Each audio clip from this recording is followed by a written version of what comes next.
एक छोटे से गांव में एक गरीब औरत ने एक पुत्र को जन्म दिया। बच्चा सुंदर था, लेकिन सबसे अनोखी बात यह थी कि उसके हाथ पर एक नीले रंग का दाग था। गांव के बड़े बुजुर्गों और पंडितों ने इसे शुभ संकेत माना। जब पंडितों ने बच्चे की कुंडली देखी तो उन्होंने एक चौंकाने वाली भविष्यवाणी की। यह बालक 14 वर्ष की आयु में राजकुमारी से विवाह करेगा और भविष्य में राजा बनेगा। ये खबर जंगल की आग की तरह पूरे राज्य में फैल गई और अंततः राजा के कानों तक भी पहुंची। राजा को यह सुनकर गहरा आघात लगा। उसे यह स्वीकार नहीं था कि कोई गरीब और अज्ञात लड़का उसकी पुत्री का पति बने और उसके राज्य पर शासन करें। उसकी आंखों में जलन और ईर्ष्या उमड़ पड़ी। वह हर हाल में इस भविष्यवाणी को गलत साबित करना चाहता था। राजा ने तुरंत सैनिकों को भेजा और नवजात शिशु को उसकी मां से छीन लिया, लेकिन वह सीधे बच्चे को मारने का आदेश नहीं दे सकता था क्योंकि यह उसकी प्रतिष्ठा के खिलाफ था। उसने एक चाल चली, बच्चे को एक लकड़ी के संदूक में बंद करवाकर नदी में बहा दिया। उसका मानना था कि बच्चा या तो नदी में डूब जाएगा या किसी हिंसक जीव का शिकार बन जाएगा। राजा द्वारा नदी में बहाया गया संदूक बहता हुआ दूर एक गांव की ओर चला गया। संयोग से वह एक पंचक्की में जाकर अटक गया। उस पंचक्की का मालिक एक दयालु वृद्ध व्यक्ति था जिसका कोई संतान नहीं था। जब उसने संदूक खोला तो अंदर एक मासूम नवजात शिशु को देखकर वह दंग रह गया। बच्चे की नाजुक मुस्कान ने उसके हृदय को पिघला दिया और उसने उसे अपनी संतान के रूप में पालने का निश्चय किया। वृद्ध व्यक्ति ने बच्चे का नाम वीर रखा और उसे बड़े प्यार से पाला। वीर बचपन से ही बुद्धिमान और साहसी था। वह न केवल शारीरिक रूप से बलवान था बल्कि उसे शास्त्रों और रणनीतियों का भी अच्छा ज्ञान था। समय के साथ वह एक सुंदर, विनम्र और चतुर युवक बन गया। गांव में सभी उसे पसंद करते थे, लेकिन वीर को हमेशा ये जिज्ञासा बनी रहती थी कि वह वास्तव में कौन है और उसके माता पिता कौन थे। वृद्ध व्यक्ति ने उसे बताया कि वह उसे नदी में बहते हुए मिला था, लेकिन उसके असली माता पिता के बारे में कोई जानकारी नहीं थी। वीर की बुद्धिमत्ता और वीरता की चर्चा दूर दूर तक फैल गई। एक दिन राजा ने उसे देखा और उसके हाथ पर नीले रंग का दाग देखकर तुरंत पहचान लिया कि यह वही बच्चा है जिसे उसने मरवाने का आदेश दिया था। जानकर राजा का हृदय ईर्ष्या और क्रोध से भर गया। उसने सोचा कि यदि यह युवक जीवित रहा तो भविष्यवाणी सच हो जाए और वह उसकी बेटी से विवाह करके राजा बन जाएगा। राजा ने चालाकी से वीर को अपने पास बुलाया और कहा, तुम बहुत प्रतिभाशाली और साहसी हो, मुझे तुम पर विश्वास है, इसलिए मैं तुम्हें एक विशेष संदेश लेकर रानी के पास भेज रहा हूँ। राजा ने पत्र में लिखा, इस पत्र को पढ़ते ही इसे लाने वाले युवक को तुरंत मृत्यु दंड दे दिया जाए। वीर को इस षड्यंत्र की भनक तक नहीं लगी। वह प्रसन्नतापूर्वक राजा के आदेश का पालन करने के लिए निकल पड़ा। यात्रा के दौरान वीर को रात हो गई और वह विश्राम करने के लिए जंगल में एक घर में ठहर गया। ये घर डाकुओं का था, लेकिन वीर को इस बात की जानकारी नहीं थी। डाकू पहले तो उसे लूटने का विचार कर रहे थे, लेकिन जब उन्होंने देखा कि वह सीधा साधा और परोपकारी युवक है तो उनका हृदय पिघल गया। रात में जब वीर सो रहा था तब डाकुओं ने जिज्ञासावश उसके पास रखा पत्र खोलकर पढ़ा। राजा की क्रूर योजना जानकर वे अत्यंत क्रोधित हुए। उनमें से एक चतुर डाकू ने योजना बनाई और पत्र को बदल दिया। अब उसमें लिखा था, इस युवक का स्वागत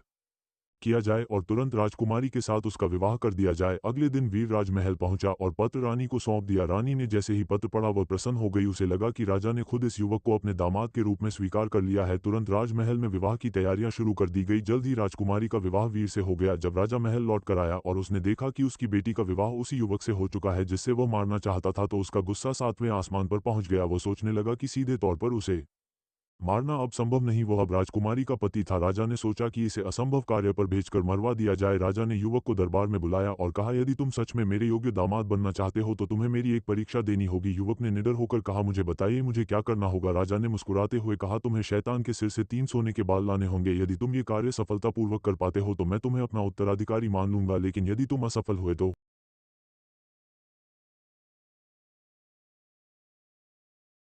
तुम्हें मौत मिलेगी। यह सुनकर दरबार में सन्नाटा छा गया। सभी जानते थे कि यह कार्य असंभव था क्योंकि शैतान के महल तक कोई भी व्यक्ति जीवित नहीं पहुंचता, लेकिन युवक को खुद पर पूरा विश्वास था। उसने राजा की शर्त स्वीकार कर ली और यात्रा के लिए निकल पड़ा। राजकुमारी को इस परीक्षा की चिंता हो रही थी, लेकिन युवक ने उसे दिलासा दिया और कहा, चिंता मत करो, मैं जल्द ही लौट कर आऊंगा। युवक ने राजा की कठिन शर्त स्वीकार कर ली थी और शैतान के 3 सोने के बाल लाने की यात्रा पर निकल पड़ा। रास्ता लंबा और खतरों से भरा था, लेकिन वह निडर होकर आगे बढ़ता गया। युवक चलते चलते एक गांव में पहुंचा जहां लोग प्यासे थे क्योंकि गांव का एकमात्र कुआं सूख चुका था। परेशान ग्रामीणों ने युवक से कहा, यदि तुम शैतान के पास जा रहे हो तो कृपया उससे पूछना कि हम कुआं सूख क्यों गया है। युवक ने उनकी परेशानी सुनी और वादा किया कि वह शैतान से इसका उत्तर लेकर लौटेगा। आगे बढ़ते हुए युवक एक भव्य महल के पास पहुंचा। महल के बाहर एक विशाल पेड़ था जो पहले सोने के सेब देता था, लेकिन अब पूरी तरह सूख चुका था। राजा ने युवक को बुलाकर कहा, यदि तुम शैतान से मिल रहे हो तो उससे पूछना कि मेरा पेड़ क्यों सूख गया है और इसे फिर से हरा भरा कैसे किया जा सकता है। युवक ने राजा को आश्वासन दिया कि वह इस रहस्य का उत्तर भी जरूर लेकर आएगा। आगे चलते हुए युवक एक नदी के किनारे पहुंचा जहां एक बूढ़ा नाविक था। वह नदी के एक किनारे से दूसरे किनारे तक लोगों को पार कराता रहता था, लेकिन वह खुद कभी मुक्त नहीं हो पाता था। थके हारे नाविक ने युवक से अनुरोध किया, यदि तुम शैतान से मिल रहे हो तो कृपया उससे पूछना कि मैं इस शाप से कैसे मुक्त हो सकता हूँ। युवक ने उसकी बात भी ध्यान में रखी और आगे की यात्रा पर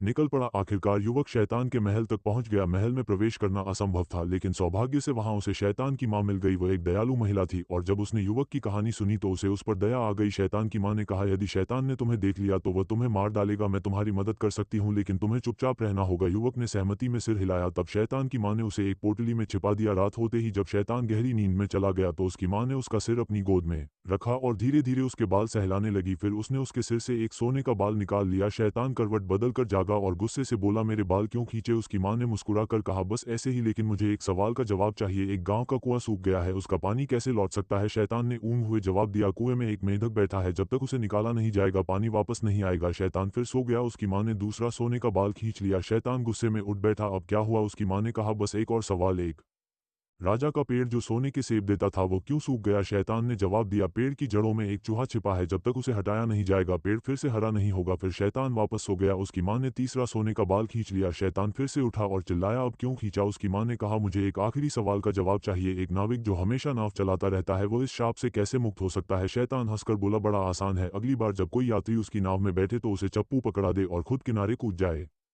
फिर यात्री श्राप का शिकार हो जाएगा और नाविक आजाद हो जाएगा। इतना कहकर शैतान फिर से सो गया। उसकी मां ने युवक को पोटली से बाहर निकाला और उसे तीनों सोने के बाल और सभी सवालों के जवाब दे दिए। युवक ने शैतान की मां का आभार व्यक्त किया और तुरंत राजा के महल की ओर वापस लौट पड़ा। युवक शैतान के महल से सफलतापूर्वक लौट रहा था। रास्ते में वह पहले उस नाविक के पास पहुंचा जिसने अपनी मुक्ति का उपाय पूछा था। युवक ने उसे शैतान का उत्तर बताया, जब अगला यात्री नाव में बैठे तो उसे चप्पू पकड़ा दो और खुद किनारे कूद जाओ, तब तुम आजाद हो जाओगे। नाविक बहुत खुश हुआ और इनाम स्वरूप युवक को एक बड़ी थैली भरकर सोने के सिक्के दे दिए। इसके बाद युवक उस राजा के महल पहुंचा जिसके सोने के सेब वाला पेड़ सूख गया था। उसने राजा से कहा, पेड़ की जड़ों में एक चूहा छिपा है, जब तुम उसे निकाल दोगे तो पेड़ फिर से हरा भरा हो जाएगा और सोने के सेब देने लगेगा। राजा ने तुरंत अपने सेवकों से चूहा निकलवाया और देखते ही देखते पेड़ फिर से हरा हो गया। प्रसन्न होकर राजा ने युवक को बहुत सा सोना और गहने दिए। आखिर में युवक उस गांव पहुंचा जहां कुआं सूख गया था। ग्रामीणों से कहा, कुएं में एक मेंढक बैठा है, जब उसे बाहर निकाला जाएगा तो पानी फिर से आ जाएगा।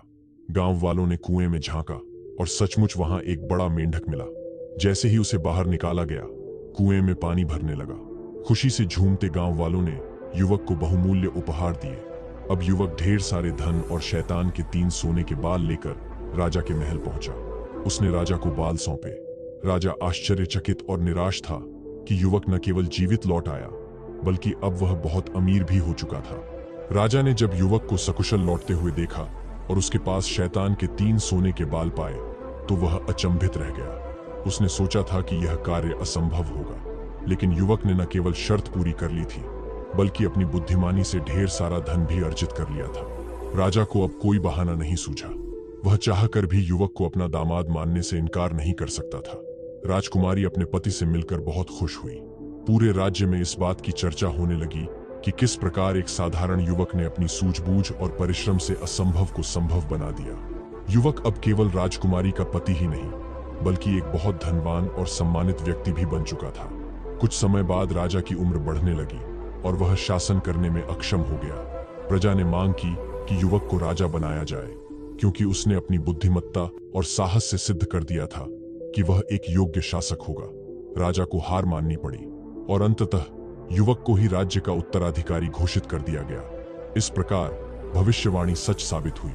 वह गरीब युवक जिसे राजा ने कई बार मारने की योजना बनाई थी, अंत में राजा बन ही गया। इस कहानी से हमें यह सीख मिलती है कि परिश्रम, बुद्धिमानी और भाग्य के बल पर कोई भी कठिनाई पार की जा सकती है। न्याय देर से ही सही, लेकिन मिलता अवश्य है। तो दोस्तों, आपको ये कहानी कैसी लगी कमेंट में बताएं और आगे के भाग देखने के लिए इस वीडियो पर 50 लाइक्स पूरी करें और हमारी चैनल को सब्सक्राइब करें। तो मिलते हैं नेक्स्ट पार्ट में।